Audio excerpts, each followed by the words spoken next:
नमस्कार, मैं अभिषेक श्रीवास्तव और आप देख रहे हैं लोकनाथ। आइए डालते हैं आज की खास खबर पर नजर। ग्वालियर की गंगादास जी की बड़ी शाला में साधु संतों ने 1857 की क्रांति के अस्त्र शस्त्रों का पूजन किया। इस प्राचीन अखाड़े में वीरांगना रानी लक्ष्मीबाई की शहादत के स्मरण में दशहरे पर ये परंपरा निभाई जाती है।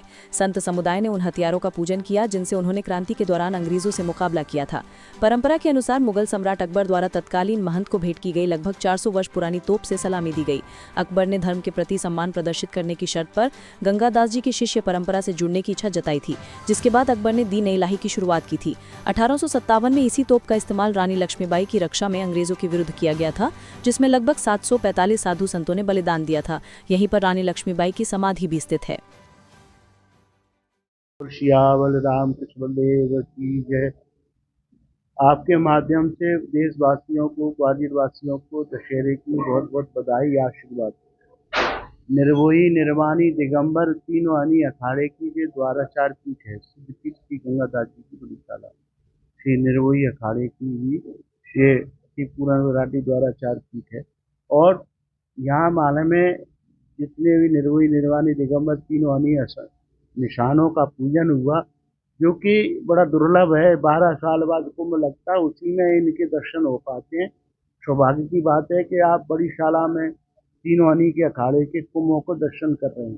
तो और 1857 में रानी की देह की रक्षा करते करते 745 साधु शहीद हुए और पहला स्वतंत्र संग्राम महारानी लक्ष्मीबाई का बड़ी शाला में समापन हुआ और आमने सामने युद्ध हुआ अंग्रेजों से, और उसमें रानी की देह की रक्षा करते करते 745 साधु शहीद हुए।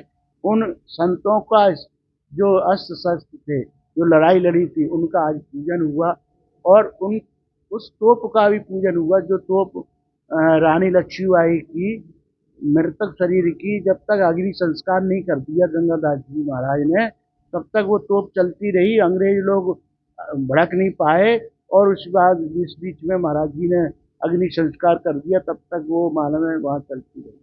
उस तोप का पूजन हुआ और तोप भी चढ़ाई गई। उन निशानों को तोप के द्वारा माध्यम से सलामी दी गई। ऐसे विजयदशमी पे हमारे आश्रम से जितने संत शहीद हुए हैं, महारानी लक्ष्मीबाई शहीद हुए हैं, उनका कहीं न कहीं देश आज़ादी में बहुत भूमिका रही है। उनकी भूमिका को देखते हुए हम देशवासियों का सबका कर्तव्य बनता है कि हम उनको न भुलाया जाए, उनको याद करना हमारी परंपरा है और उस परंपरा में हम संतों को, रानी लक्ष्मीबाई को याद करते हैं। जय श्री राम। ऐसे ही वीडियोस को देखने के लिए आप लोकनाथ के YouTube चैनल को सब्सक्राइब करें। साथ ही लोकनाथ के अन्य सोशल मीडिया हैंडल्स जैसे कि फेसबुक और इंस्टाग्राम को भी आप फॉलो कर सकते हैं।